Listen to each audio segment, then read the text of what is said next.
ప్రాంతం గురించి తెలిసిన వాళ్ళందరికీ కూడా సుపరిచితమైన నగరాలు హైదరాబాద్, సికింద్రాబాద్. ఇవాళ ఈ ప్రభుత్వం, కాంగ్రెస్ ప్రభుత్వం, మేము గతంలో విన్నాం, చిన్నప్పుడు చదువుకునేటప్పుడు తుగ్లక్ అనేవాడు ఒకడు ఉండేటోడు, కొన్ని పిచ్చి పనులు చేసినాడు, ఢిల్లీ నుంచి రాజధానిని తరలించాలనే ప్రయత్నం చేసినాడు అని చెప్పి మేము ఎప్పుడో పుస్తకాల్లో చదువుకునేదే తప్ప ఇవాళ ప్రత్యక్షంగా తుగ్లక్ అంటే ఎట్లా ఉంటుందో, తుగ్లక్ పరిపాలన ఎట్లుంటుందో ఇవాళ మాకు కనబడతా ఉన్నది. ఒక పిచ్చోడి చేతిలో రాయి మాదిరిగా గెలిచిందేమో ప్రజలకి కేసీఆర్ గారి కంటే ఎక్కువ మేలు చేస్తా అని చెప్పి గెలిచినారు. కళ్యాణ లక్ష్మి అంటే కాదు తులం బంగారం అన్నారు. 10,000 రైతు బంధు అంటే కాదు 15,000 ఇస్తామన్నారు. ఒక ముసలమ్మకు మాత్రమే పెన్షన్ ఏంది, ఇద్దరికి ఇవ్వాల పెన్షన్, అది కూడా 2,000 కాదు 4,000 ఇస్తామన్నారు. ఇవన్నీ కూడా 100 రోజుల్లోనే చేస్తాము, 6 గ్యారంటీలు, 420 హామీలు అని అడ్డగోలు అబద్ధాలు చెప్పి అధికారంలోకి వచ్చారు. మరి అధికారంలోకి వచ్చిన తర్వాత 6 గ్యారంటీలేమో అటకెక్కించినారు, 420 హామీలు మరి ఏ మూలకు పోయినాయో తెలియదు. కానీ ఇవాళ చేస్తున్నది ఏంది, మొట్టమొదటి పని టీఎస్ను టీజీ అన్నారు, అది జరిగింది. దానివల్ల ఏ జీవితం మారిందో, ఎవరికి ఆనందం కలిగిందో, ఏ పేదవాడికి లాభం కలిగిందో ఇప్పటివరకు తెలియదు. తెలంగాణ తల్లిని తీసేసి కాంగ్రెస్ తల్లిని తీసుకొచ్చి పెట్టినారు. అట్లాగే ఆ తల్లి చేతుల్లో తెలంగాణకు ప్రతీకగా ఉండే బతుకమ్మను తీసి పక్కన వారేసినారు. అసలు తెలంగాణ అస్తిత్వానికే దెబ్బకొట్టే విధంగా మరి ఆ తల్లి రూపునే మార్చి ఇవాళ ఒక దివాలా తీసిన కళావిహీనంగా ఉన్న కాంగ్రెస్ తల్లిని మన మీద రుద్దే ప్రయత్నం బలవంతంగా ఒకవైపు. ఇంకా విచిత్రం, రాచరిక పోకడలు అంటాడు. ఏమనంటే హైదరాబాద్కి నిషాన్ చార్మినార్, ఆ చార్మినార్ని తీసేస్తా అంటాడు. ఏది, మన తెలంగాణ రాజముద్ర నుండి.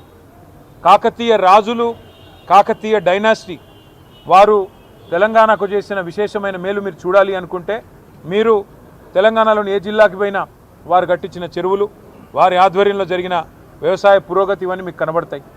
అట్లాంటి కాకతీయుల కళా ప్రభావానికి, కాకతీయ గొప్పతనానికి వెలుగుగా ఉన్న వరంగల్కు చిహ్నంగా మారుపేరుగా ఉన్న కాకతీయ కళాతోరణాన్ని తీసేస్తారు.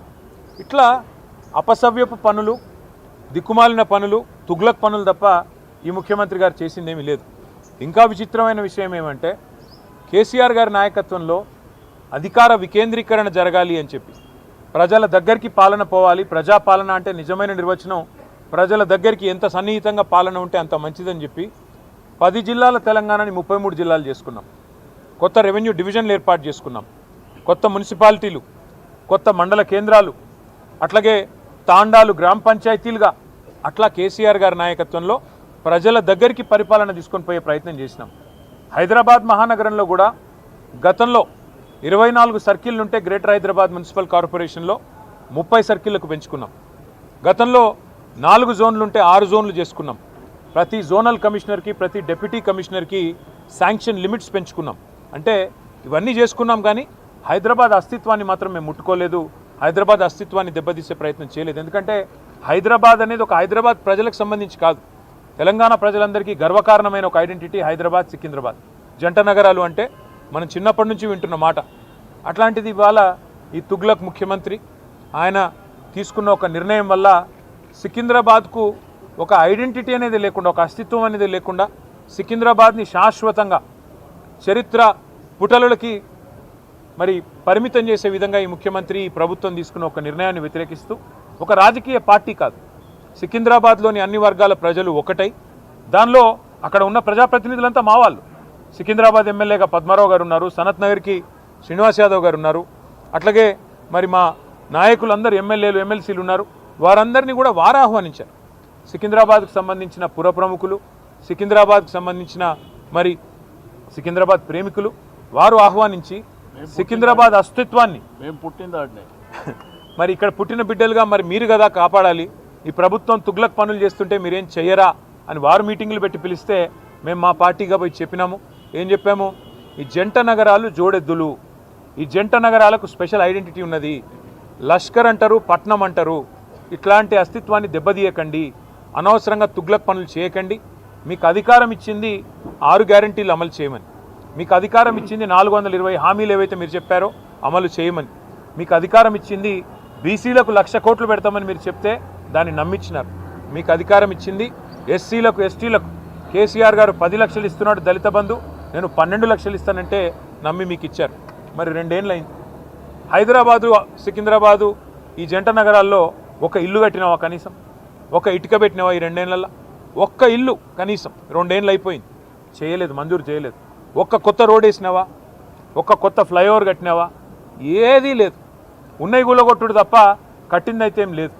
ఆ కూలగొట్టే క్రమంలో విధ్వంసం మాత్రమే తెలిసిన ఈ ముఖ్యమంత్రి ఇవాళ సికింద్రాబాద్ అనే పదాన్నే లేకుండా విధ్వంసం చేసే ఆలోచన చేస్తుంటే దాన్ని ప్రతిఘటిస్తూ ఇవాళ సికింద్రాబాద్ పెద్దలందరూ కలిసి ఒక శాంతి ర్యాలీ అని పెట్టుకున్నారు.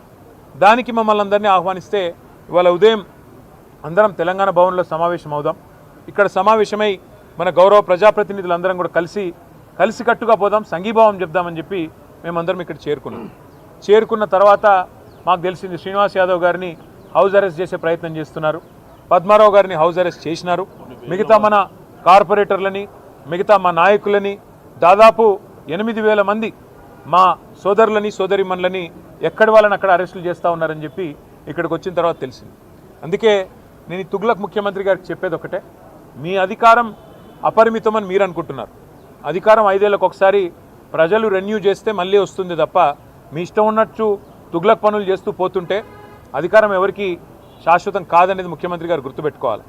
ఇంకొక మాట కూడా ముఖ్యమంత్రి గారికి నేను చెప్పేది, మీరు మీ కాంగ్రెస్ పార్టీ శాశ్వతంగా మరి ద్రోహులుగా చరిత్రలో మిగిలిపోతారు.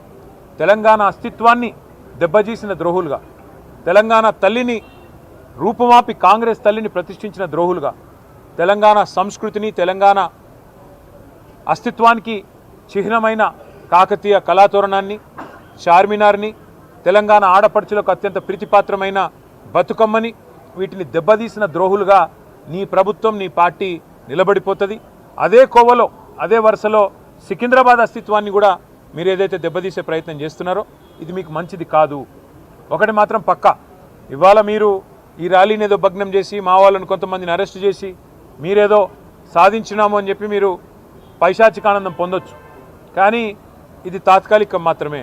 తప్పకుండా శ్రీనివాస్ యాదవ్ గారు చెప్పినట్టు కోర్టుకి పోతాం. ప్రజాక్షేత్రంలో ప్రజల తరపున న్యాయబద్ధంగా నిరసన చెప్పే హక్కు మనకు రాజ్యాంగం ప్రసాదించిన హక్కు, డాక్టర్ బాబాసాహెబ్ అంబేద్కర్ మనకిచ్చిన హక్కు. అట్లాంటి హక్కును ఈ జనవరి మాసంలో జనవరి 26న అయితే మనం రిపబ్లిక్ డేగా జరుపుకుంటామో, మరి రిపబ్లిక్ డేకి 10 రోజుల ముందు మరి రాహుల్ గాంధీ గారు పెద్ద పోజులు కొడతా ఉంటాడు కాన్స్టిట్యూషన్ పట్టుకొని, ఇగో మేము కాన్స్టిట్యూషన్ సంరక్షకులము రాజ్యాంగ రక్షకులం అని చెప్తాడు. ఇదేనా మీరు రక్షించే పద్ధతి? ఒక శాంతి ర్యాలీని భగ్నం చేసి ప్రజలకు నిరసన చెప్పే హక్కు లేకుండా చేసి ఎక్కడి వాళ్ళని అక్కడ అరెస్టు చేసి ఇదా మీరు చేసే రాజ్యాంగ రక్షణ నేను అడుగుతా ఉన్నా. అందుకే శ్రీనివాస్ యాదవ్ గారు చెప్పినట్టుగా కోర్టుకి పోతాం, ప్రజలను కూడా జాగరూకులు చేస్తాం. జంట నగరాల అస్తిత్వాన్ని దెబ్బతీసే ప్రయత్నం చేస్తున్న ఈ తుగ్లక్ సర్కారుకు తప్పకుండా ప్రజాక్షేత్రంలోనే బుద్ధి చెప్తాము. అట్లాగే నాకైతే సంపూర్ణమైన విశ్వాసం ఉంది, తప్పకుండా మళ్ళీ కేసీఆర్ గారి నాయకత్వంలో మా పార్టీ తిరిగి ప్రజల దీవెనలతో తప్పకుండా ప్రజల ఆశీర్వాదంతో అధికారంలోకి వస్తుంది. గతంలో మేము రాజశేఖర రెడ్డి గారి ప్రభుత్వం ఎంసీహెచ్ను జిహెచ్ఎంసీ చేస్తే మేమేం వ్యతిరేకించలేదు. ఎందుకంటే హైదరాబాద్ అస్తిత్వాన్ని ఆయన ముట్టుకోలేదు.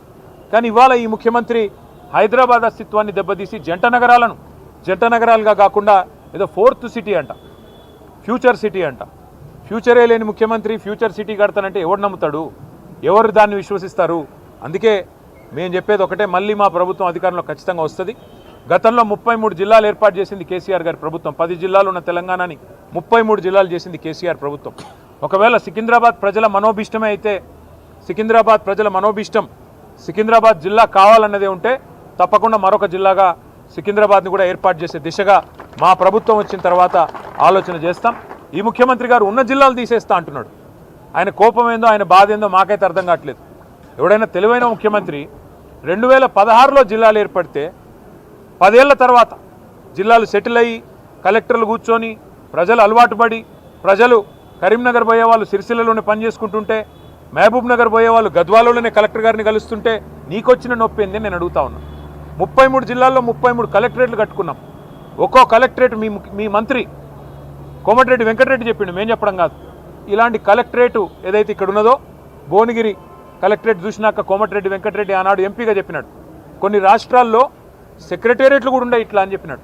గంత అద్భుతంగా సెక్రటేరియట్ కంటే కూడా తలదన్నే విధంగా కలెక్టరేట్లు కట్టి ప్రజల దగ్గరికి పాలన తెచ్చి ప్రజల మనోభావాలను గౌరవిస్తే ఈ ముఖ్యమంత్రికి వచ్చిన ఇబ్బంది ఏంది, ఈ ప్రభుత్వానికి వచ్చిన ఇబ్బంది ఏందని మేము అడుగుతా ఉన్నాం.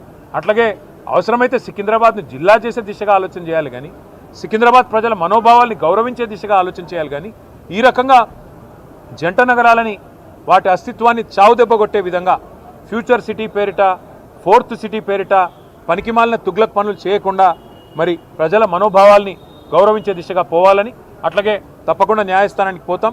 శాంతి ర్యాలీ ఇవాళ నిజానికి కొన్ని వేల మంది అనుకున్నాం, కానీ కోర్టు పర్మిషన్ ఇస్తే ఎంత బ్రహ్మాండంగా చేయాలో అంతకంటే గొప్పగా చేసి చూపెడతామని చెప్పి కూడా తెలియజేస్తూ సికింద్రాబాద్ ప్రజలకి మేము చెప్తా ఉన్నాం, ఈ తుగ్లక్ ముఖ్యమంత్రి ఒకవేళ తుగ్లక్ పనులు చేసినా దాన్ని తిరిగి మార్చి మీ మనోభావాల్ని గౌరవించే బాధ్యత బీఆర్ఎస్ తీసుకుంటుంది.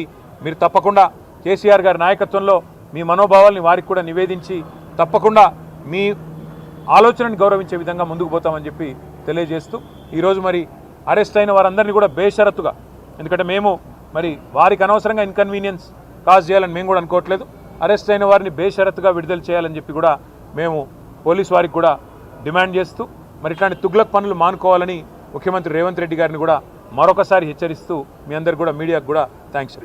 పోరాడుదాం సికింద్రాబాద్ అస్తిత్వ పరిరక్షణ కోసం, పోరాడుదాం పోరాడుదాం సికింద్రాబాద్ అస్తిత్వ పరిరక్షణ కోసం.